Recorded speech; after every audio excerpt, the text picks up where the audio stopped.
ko do kanyinen kalido ko burusula be burusula muso do usennan kolo betama ko ale ko mo sennan kolo kanatama parce que moru be do be sennan nota isendara cence munun ki bogo munun ka buta kata idabalik nuye ko be chomodi nin kuma manka fo hada made aqida nyuman de ka sore bor wakati be ka ko sembelen ka to alama anyode fo moti hakkilu bonnen ko suka ni yen ke pasi haro doddo yen ninka ko ni ka fili korola iba jani de iba ke chogodi ika durki koro ika kurushi koro parce que do ba fo ko ika nunun jani ko ni mo yo soro ko be idabali nuwe ni fini korola yere ni emma ko tala yere ni ya do be don na fa yere adama yere tuma me cheba e wa chiden tilela fantaw do na chide masigile ayado haju tigudo adonna ka so kona ma foy soro abe munduma ayo mo wole kata sarakati bono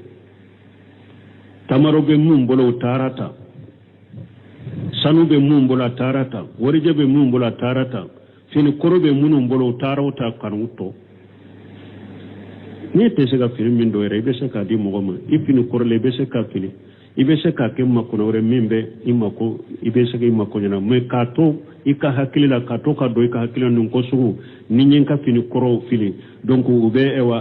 a ta k'i dabali n'a ye ni sen nankolo taamara a bɔgɔw b'a ta k'i dabali n'a ye ninnu ye tawhidi baliya de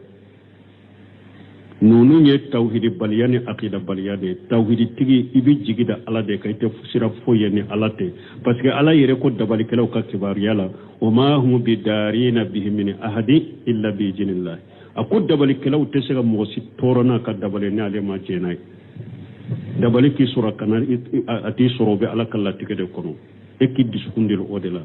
ala ko innahu laysa sultanuhu ala alladhina آمنوا وعلى ربهم يتوكلون إنما سلطانه على الذين يتولونه والذين هم به مشركون قرآن آية ولكن سورة النحل كنو على كسيرة سيطان بلو كتا مغوما مغومن لما يرى لمن يحقيقا كوكا كودا علىك سيرة سيطان ما كتا ولوما سيرة سيطان بلو كتا مغودما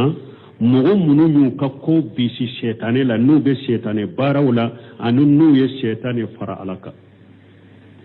sira bɛ sɛtane ni a baarakɛlaw ma ka taa ninnu de ma donc hadamaden ka n'i dusukun dilo nin ko sugu la i kana nin fɔ i ka mɔgɔw bɛɛ la sɛnnankolo taama filɛ ciden ka dɔɔnikɛbaw ko wagatiw dɔ la yɛrɛ i sɛnnankolo ka taama yɛrɛ parce que ciden sɛnnankolo tun bɛ taama o de y'a to Ibn Usaymin rahimahullahu wagatiw dɔ la ale ka sɛnnankolo bɛ taama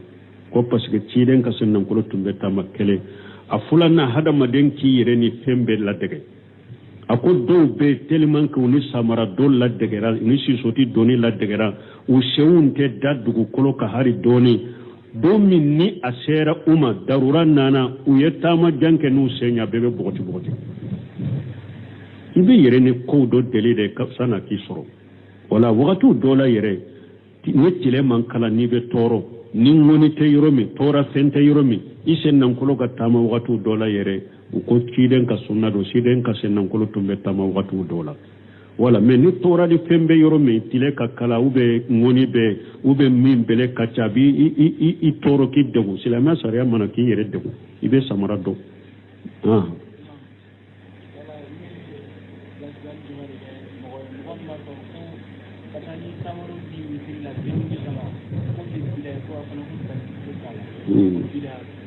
bon ko ambe bilasirali ko mo jumaye ko mo munun ba fukatani tamaro e misiri la katila ute bidiya bon awunta ya de imamuna malik ni ahmad ibn hanbali ko dondola ceedo ni ahmad ibn hanbali sigile ako ahmad ibn hanbali ma ako ni nebe palasi dola bidiya mo do be aye kuma do fo yala ne ka jaabi na ka mujadala kewa ahmad ko kani yere bila wala e ka sunna ye min yedur e ka sunna fo mais atigi nyogon soso na mujala e kana dola asagira ka ahmad nyininka fo siya sa ahmad ko he ako e yere sosoli kela de yere sa sosoli de kadi e yere imamuna maliki ko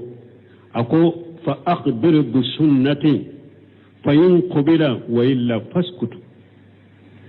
imamuna maliki ko ako ni mogo te sunna mindo mogo kibariya ika sunna fuye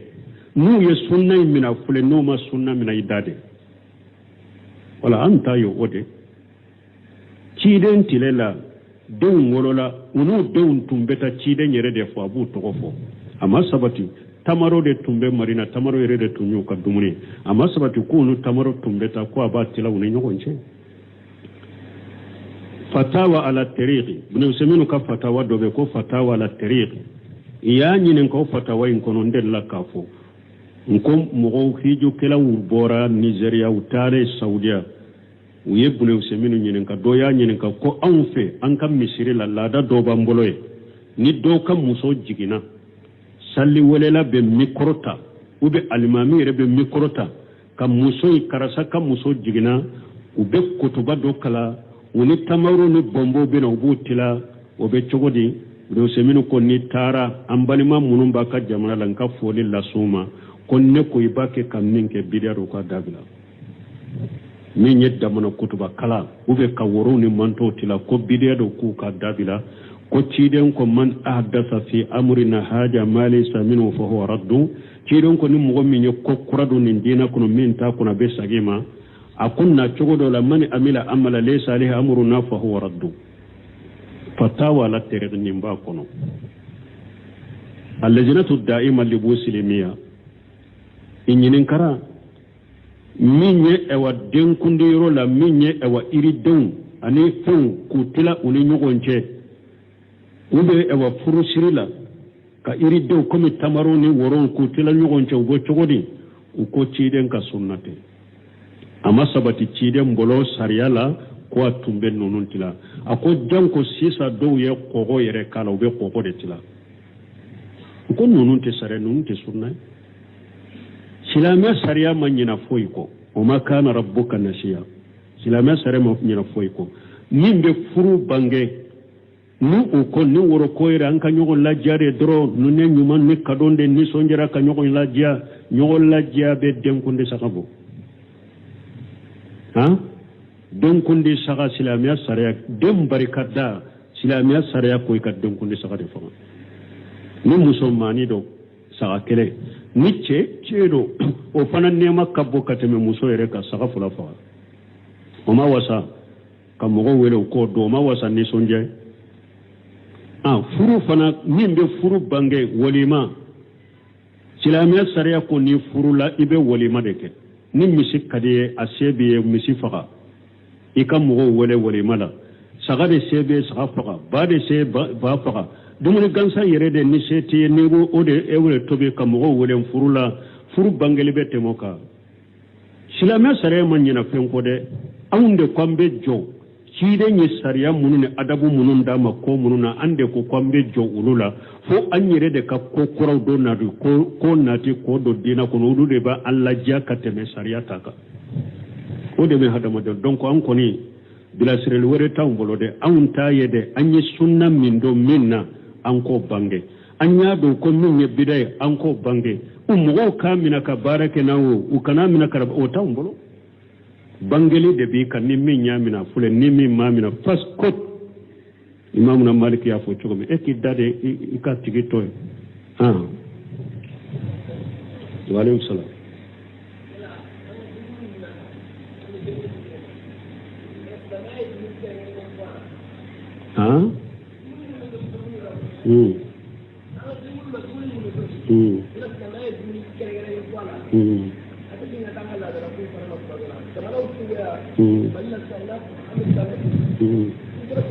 ñode fo saudiya o ciden tilala dumunu tuntu bolo ay jakatul fitri ama dumuni chaman fo ba ko jakatul fitri ka bola munna den kunda ma tamaro matilay doni ke bawo ko har nu ko lada min be barase cheikhul islam bun temiya ko dina ko la fengo fentumbe ciden tilala balili fentunte min ba bala kake me ani sheba o mauke e kanoke o ye bidiya e kanoke i wasa do ciden ka shimmin ye ciden na ka seba wasa oke e wasa e ka saga fula faga ka dumuni tobi ka mogo wele u kana dumuni ndu ube ka sogo tile be min so ko so ma wasa wa min ye ciden na ka seba la wasa o ki la wasa o kullu khair ha fi itibai man salafa o kullu sharri fi itibai man khalafa don ko refu hera bebe mogo nyuma munun temena anye hera bebe ulu tugu nyogonya de da ko jugu bebe mogo laba munun nanu ye ko munun kriye ko do dina la ko jugu bebe ulu tugu nyogonya de la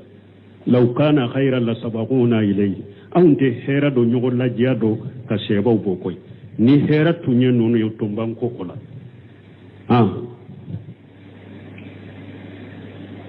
Waalaikum salam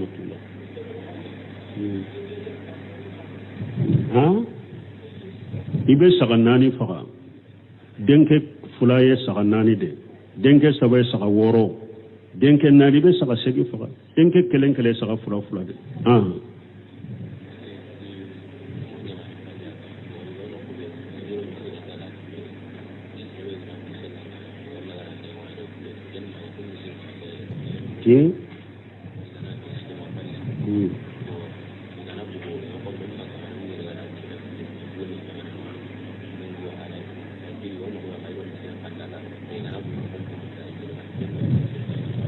ko do ko olu be jamana kofe me be jamana mun kono komi futuru ni safo ni koni bora umode fo be wati juma koni e koni bora ni bora olu be jamana mina uni misiri manja me ni bora dro ubi imina kiyere fule ibo ke chogodo we darurai salli kaso kono sani ala ko korta ka boyka odi ya to ciden ko ayambale an kana sigi kafir jamana wala ako ale bari lembe mogola mogo min be sigi musiriku cela ibe sigi kafiru cela ciden yo o ko mun kafiru jamana sigili ciden ya ko munna parce que ite se ke ka dina ke isagoma ite se ka bato ke isagoma wala ibe jama salito abe ko misale ni jamana do yake aba fo ku nuge mogo bale kumu kumrufe ni jamana do yake ka fo safo wati kanabo ube ewa futuri wata kanabo dori ko ko salli ka sokono nunu ye darwa nu wujurade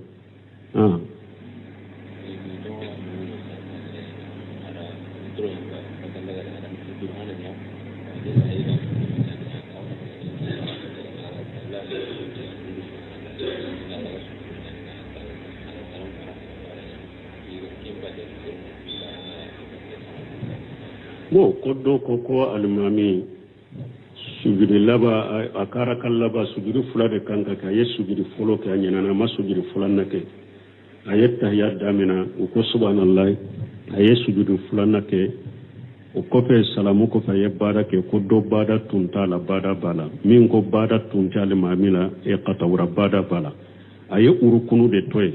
ni urukunu te atenya foi ka kede ayake chogo mi benani sujudu nyede ni nana ni sujudu nyere ye salamu kofe ibe nani badai bada baka parce que sujudu badan kunye munye ayet tahiyani minke sujudu fulani nyongo to do nyere to o farla salli kade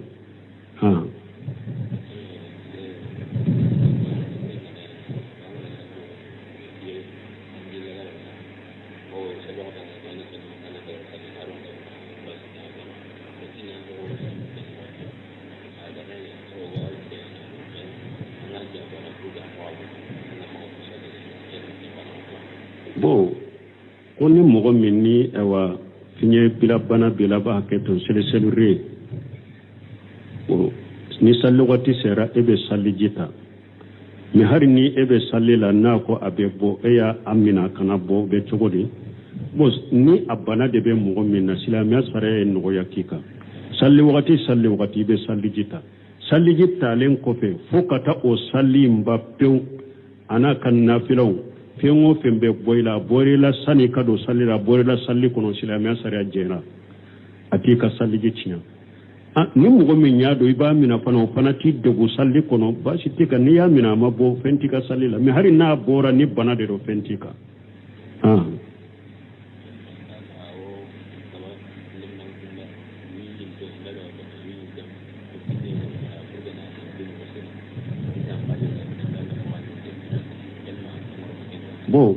ko denmisɛnninw dɔ n'u taara kun kɔfɛ u bɛ finman dɔ fɛ kunsigi la ka fin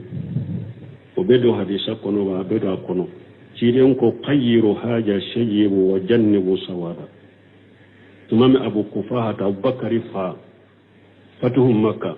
muna nana abubakari na nana ko a bɛna don silamɛya la a y'a sɔrɔ a ka kunsigi jɛlen don komi kɔɔri mugu ciden ko a ye nin kunsigi jɛ a y'a yɛlɛma mais a y'a yɛrɛ kɔrɔsi finman ma wala i kana finman k'a la mɔgɔ bɛ se k'i kunsigi jɛ i bɛ se k'a yɛlɛma ni kololu wɛrɛ min tɛ finman ye ka finman k'a la o tɛ bɛn o bɛ don hadisa kɔnɔ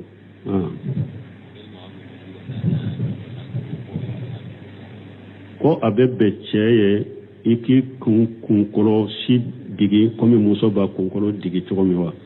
wala ninnu ɲɔgɔnnaw de bɛ sagi ka taa laada ma ciden tile la fatuhu makka a bɛ don wagati min a y'a sɔrɔ a kun digilen de don tuluma saba u bɛ fila u b'a kun na a y'a kun digi o bɛ a bɛ dawuda kɔnɔ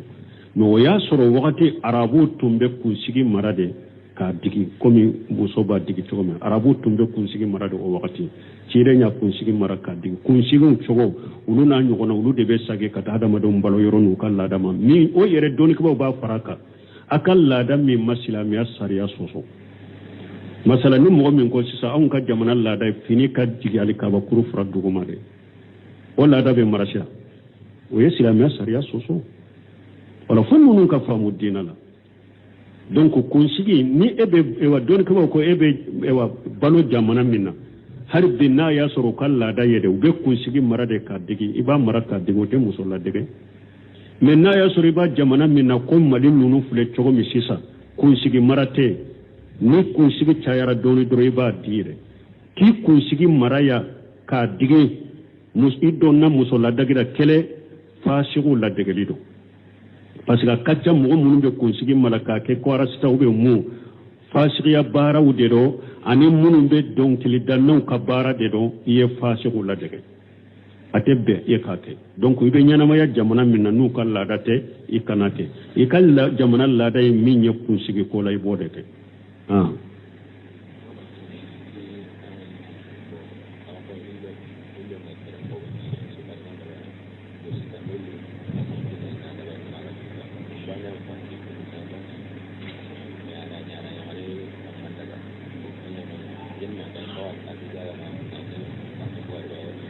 bon ko dɔw balimaw ka kuma surunya dɔrɔn balimaw saba de jɛra ka so jɔ fula ya sipasema jɔ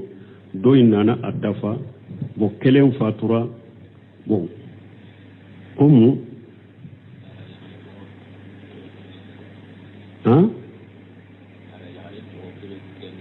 bon ko a ye muso dɔ furu siri mais a ma dɔn n'a ye o bɛ kɛ cogo di n'a y'a sɔrɔ sarati kan minnu b'u ni ɲɔgɔn cɛ u ka jɛnna u bɛ sagi ka t'o ma ni sarati kan bɛ u b'u ka kabila bɛ sigi ka soluhu kɛ kabila bɛ sigi u b'a ɲɛnabɔ cogo min u b'a ɲɛnabɔ cogo la ni o si ma ɲɛ n'a y'a sɔrɔ u jɛn de don u kelen kelen m'a fɔ ne in ta kɛ ala kama k'a di n tɔɲɔgɔnw ma pour k'u dɛmɛna u m'a kɛ o kama u y'a kɛ comme k'a kɛ sisote ye a n'a kɛ sisote de ale ta ni yɔrɔ ye min ye nafolo la u b'o o ta k'o d'a ka cɛtabagaw ma ale ka nin yɔrɔ ye hakɛ min ye nafolo la n'ale fatura donc ni sarati kantu ni ɲɔgɔn cɛ donc a ma jɔ fana k'a fɔ a y'a di aw ma ɲumanya ye a ka ko sisote de a ka jɔ bɛɛ ta b'a la ni o sugu de don ale ka nafolo hakɛ min ye a b'o de bɔ ka d'a ma a ka cɛtabagaw b'a tila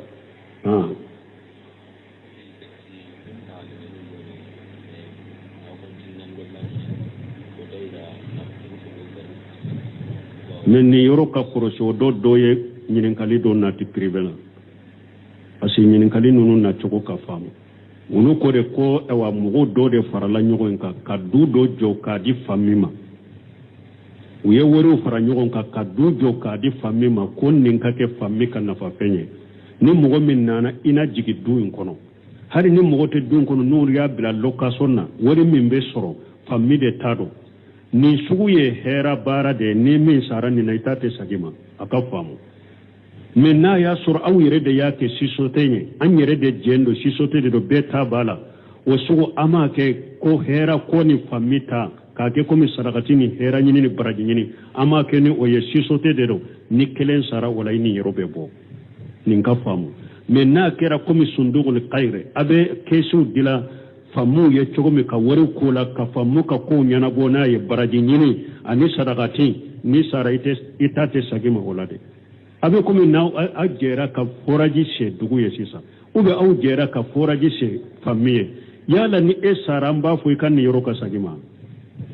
olu ye hera ko yero ka famude parce que don be plani jande ke nyinin kalin nunun ka kola ala kan kisi kantanga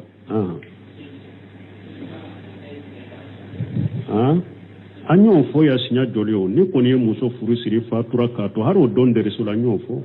abedo akachinya la be furu jake subhanakallahumma rabbana bihamdika ashhadu an la ilaha illa anta astaghfiruka wa atubu ilayk Dewo ko do kanyinen kali do ko burusula be burusula muso do usennan kolo betama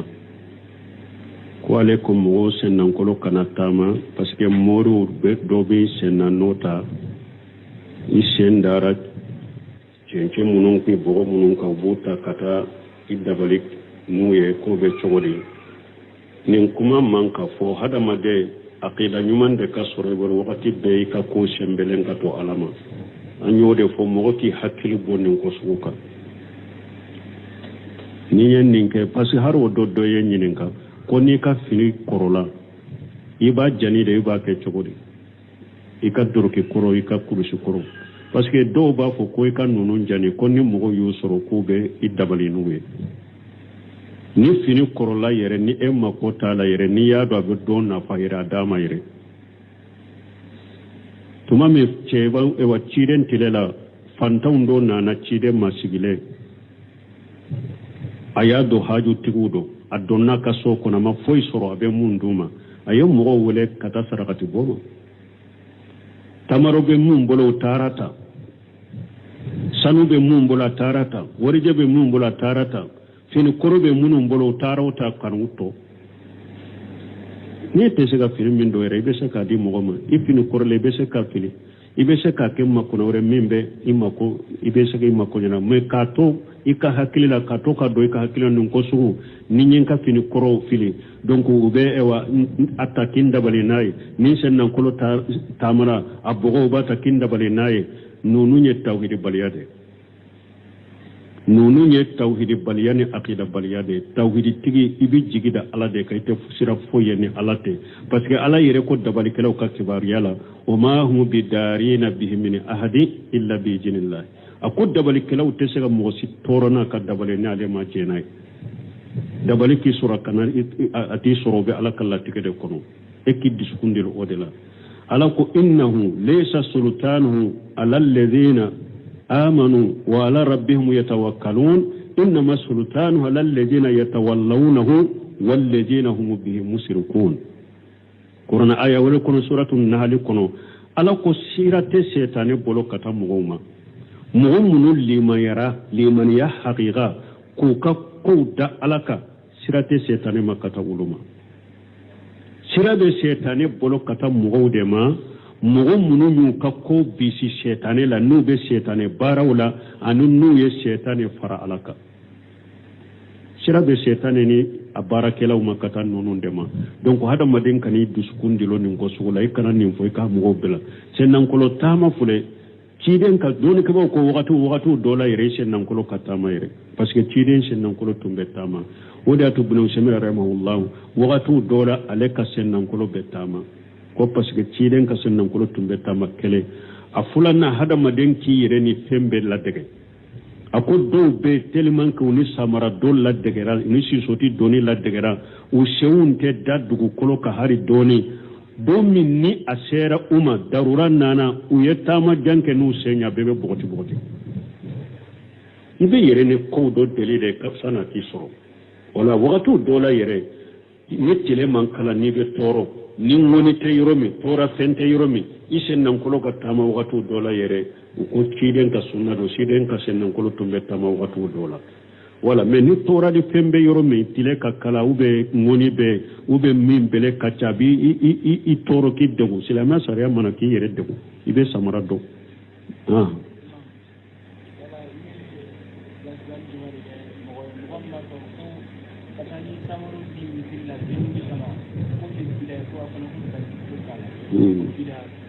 bon ko an bɛ bilasirali ko mɔgɔ juma ye ko mɔgɔ minnu b'a fɔ ka taa ni tamaro ye misiri la k'a tila u tɛ bidiya ye bon anw ta ya de imamuna Malik ni Ahmad ibn Hanbali ko don dɔ la cɛ dɔ ni Ahmad ibn Hanbali sigilen a ko Ahmad ibn Hanbali ma a ko ni ne bɛ palasi dɔ la bidiya mɔgɔ dɔ bɛ a ye kuma dɔ fɔ yala ne ka jaabi n'a ka mujadala kɛ wa Ahmad ko kani yɛrɛ bila o la e ka sunna ye min ye dɔrɔn e ka sunna fɔ mais a tigi ɲɔgɔn sɔsɔ n'a mujadala e kana dɔ la a sagira ka Ahmad ɲininka fo siɲɛ saba Ahmad ko he a ko e yɛrɛ sɔsɔlikɛla de ye yɛrɛ sa sɔsɔli de ka di e yɛrɛ imamuna Maliki ko a ko fa akhbir bi sunnati fa in qubila wa illa faskutu imamuna Maliki ko a ko ni mɔgɔw tɛ sunna min dɔn mɔgɔw kibariya i ka sunna f'u ye n'u ye sunna in minɛ filɛ n'u ma sunna minɛ i da de wala an ta ye o de ciden tile la denw wolola u n'u denw tun bɛ taa ciden yɛrɛ de fɔ a b'u tɔgɔ fɔ a ma sabati tamaro de tun bɛ marina tamaro yɛrɛ de tun y'u ka dumuni a ma sabati ko olu tamaro tun bɛ taa ko a b'a tila u ni ɲɔgɔn cɛ fatawa ala tariqi ibn Usaymin ka fatawa dɔ bɛ ko fatawa ala tariqi i y'a ɲininka o fatawa in kɔnɔ n delila k'a fɔ n ko mɔgɔw hijukɛlaw bɔra Nigeria u taara Saudiya u ye ibn Usaymin ɲininka dɔ y'a ɲininka ko anw fɛ an ka misiri la laada dɔ b'an bolo ye ni dɔw ka muso jiginna salli welela bɛ mikoro ta u bɛ alimami yɛrɛ bɛ mikoro ta ka muso in karisa ka muso jiginna u bɛ kotoba dɔ kala u ni tamaro ni bɔnbɔw bɛ na u b'u tila o bɛ cogo di ibn Usaymin ko ni taara an balima minnu b'a ka jamana la n ka foli las'u ma ko ne ko i b'a kɛ ka min kɛ bidiya do ka dabila min ye damana kutuba kala u bɛ ka worow ni mantow tila ko bidiya do k'u ka dabila ko ciden ko man ahdasa fi amrina haja ma laysa minhu fa huwa raddu ciden ko ni mɔgɔ min ye ko kura do nin diina kɔnɔ min t'a kɔnɔ a bɛ sagi ma a ko na cogo dɔ la man amila amala laysa alayhi amruna fa huwa raddu fatawa la tariq nin b'a kɔnɔ allajnatu da'ima li busilimiya i ɲininkara min ye ewa denkundiyɔrɔ la min ye ewa iridenw ani fɛnw k'u tila u ni ɲɔgɔn cɛ u bɛ ewa furusiri la ka iridenw komi tamaro ni wɔrɔw k'u tila ɲɔgɔn cɛ u bɔ cogo di u ko ciden ka sunna tɛ a ma sabati ciden bolo sariya la ko a tun bɛ ninnu tila a ko janko sisan dɔw ye kɔgɔ yɛrɛ k'a la u bɛ kɔgɔ de tila u ko ninnu tɛ sariya ninnu tɛ sunna ye silamɛ sariya ma ɲina foyi kɔ o ma kana rabbuka nasiya silamɛ sariya ma ɲina foyi kɔ min bɛ furu bange ni o ko ni woro ko yɛrɛ an ka ɲɔgɔn ladiya de dɔrɔn ninnu ɲuman ni kadon de nisɔndiyara ka ɲɔgɔn ladiya bɛ denkunde saga bɔ han denkunde saga silamɛya sariya den barika da silamɛya sariya ko i ka denkunde saga de faga ni musomanni dɔ saga kɛlɛ ni cɛ do o fana nɛɛma ka bɔ ka tɛmɛ muso yɛrɛ ka saga fila faga o ma wasa ka mɔgɔw wele o k'o dɔn o ma wasa nisɔndiya furu fana min bɛ furu bange walima silamɛya sariya ko ni furu la i bɛ walima de kɛ ni misi ka di ye a se b'i ye misi faga i ka mɔgɔw wele walima la saga de se bɛ saga faga ba de se ba faga dumuni gansan yɛrɛ de ni se t'i ye n'i ko o de e wele tobi ka mɔgɔw wele furu la furu bangeli bɛ tɛmɛ o kan silamɛya sariya ma ɲinɛ fɛn kɔ dɛ anw de ko an bɛ jɔ ciden ye sariya minnu ni adabu minnu d'a ma ko minnu na an de ko an bɛ jɔ olu la fo an yɛrɛ de ka ko kuraw dɔ nati ko nati ko dɔ diinɛ kɔnɔ olu de b'a an ladiya ka tɛmɛ sariya ta kan o de bɛ hadamaden donc an kɔni bilasirali wɛrɛ t'anw bolo dɛ anw t'a ye dɛ an ye sunna min dɔn min na an k'o bange an y'a dɔn ko min ye bida ye an k'o bange o mɔgɔw k'a minɛ ka baara kɛ n'a o u kana minɛ ka o t'anw bolo bangeli de b'i kan ni min y'a minɛ filɛ ni min m'a minɛ faskot imamuna Maliki y'a fɔ cogo min e k'i da de i ka tigi tɔ ye waaleykum salaam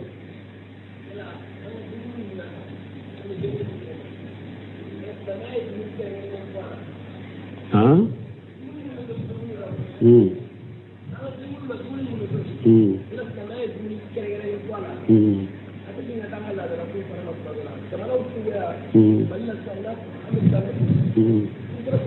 ñode fo saudiya o ciden tilala dumunu tuntu bolo ay jakatul fitri ama dumuni chaman fo ba ko jakatul fitri ka bola munna den kunda ma tamaru matilai doni ke ba ko har nu ko lada min be barase sheikhul islam bun temiya ko dina ko la fengo fentumbe ciden tilela balili fentumte min ba bala kake me ani sheba o mauke e kanoke o ye bidiya e kanoke i wasado ciden ka shiminye ciden na ka sheba wasa oke e wasa e ka saga fula faga ka dumuni tobi ka mogo wele u kana dumuni ndu ube ka sogo tile be min so ko so ma wasa wa min ye ciden na ka sheba la wasa o ki la wasa o kullu khair ha fi itibai man salafa o kullu sharri fi itibai man khalafa don ko refo hera bebe mogo nyuma munun temena anye hera bebe ulu tugu nyonya de da ko jugu bebe mogo laba munun nanu ye ko munun kriye ko do dina la ko jugu bebe ulu tugu nyonya de la law kana khayran la sabaquna ilayhi aunte hera do nyogo la jiado ka sheba bo koy ni hera tunye nonu yo tumban ko ola wa alaykum salam wa rahmatullah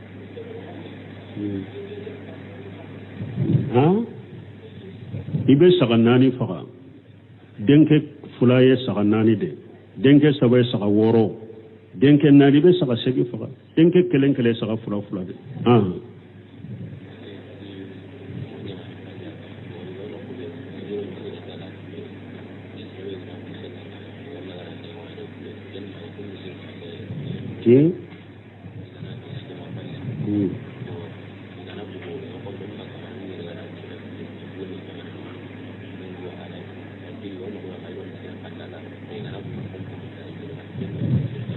to koddo ko do be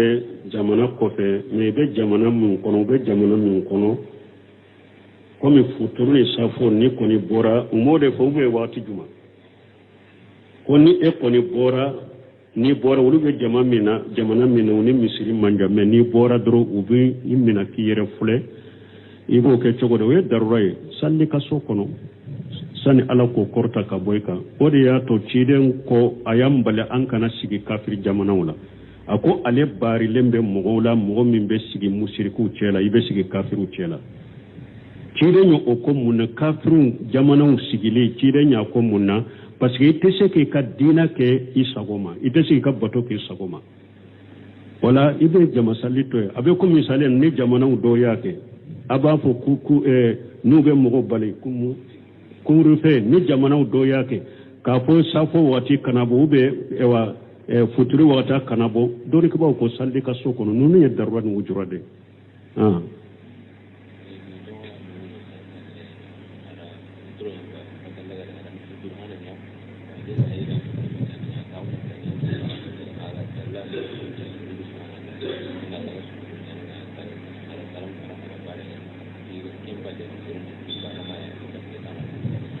bo koddo ko almami sujudi laba akara kallaba sujudi fula de kanka ka ye sujudi folo ke anyana na ma sujudi fula nake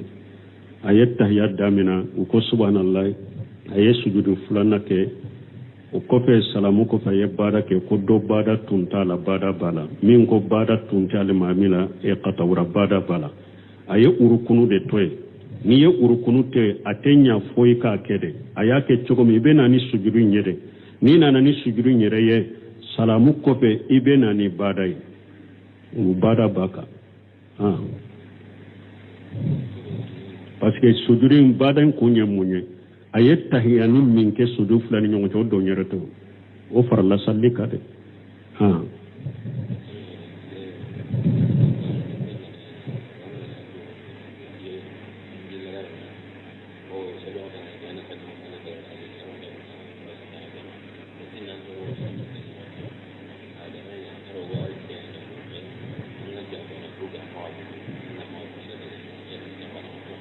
bo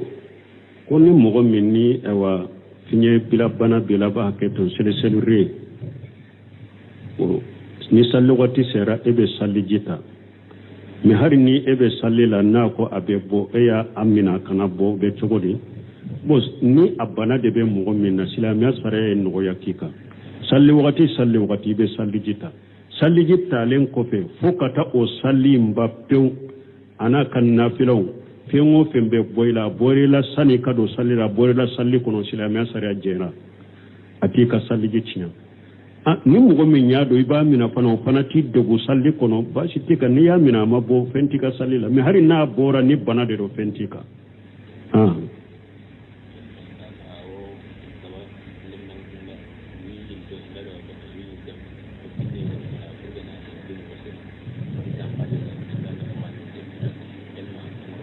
bo ko demisanu do no taru kun ko fe o be fi man do fe kun sigila kafi o be do hadisa kono wa be do kono ciiden ko qayyiru haja shayyibu wa jannibu sawada sumami abu kufaha ta abubakari fa fatuhum makka wana nana abubakari nana ko abena do silamiyala aya soro aka kun sigi jele no komi kori mugu ciiden ko yen nin kun sigi je aya yelema me aya yere korosi fi mama wala ikana fi makala mo be se ki kun sigi je ibe se ka yelema ni kulolu wore min te fi mai ka fi makala o tebbe o be do hadisa kono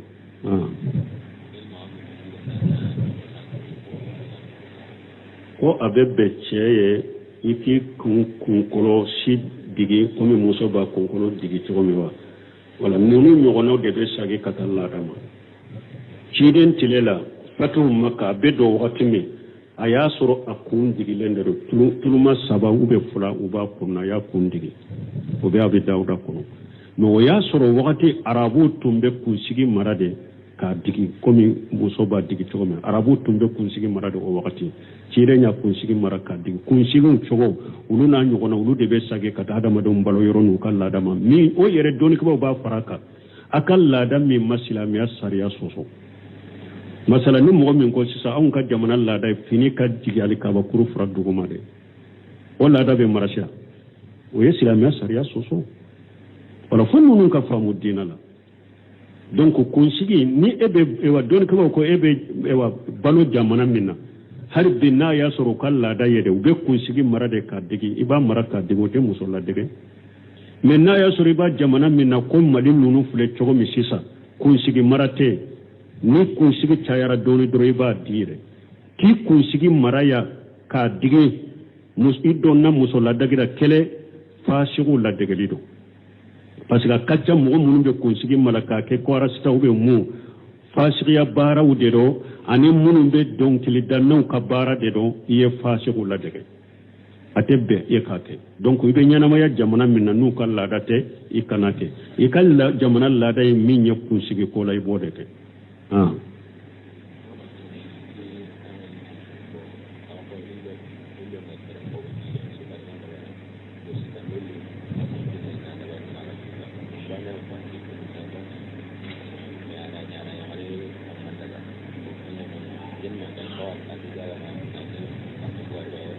bon ko do balima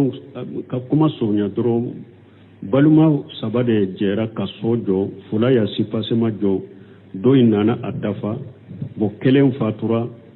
bon komu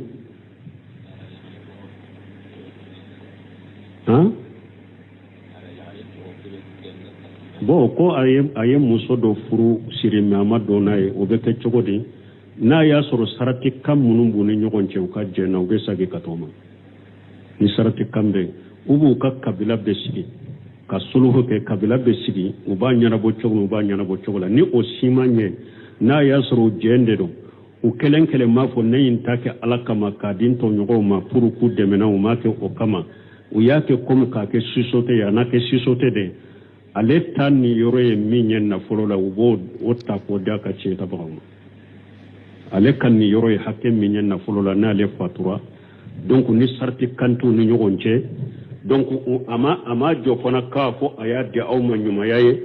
akay ko sisote da ka jobe tabala ni o sugude do ale kan na folo hakke minye abode boka dama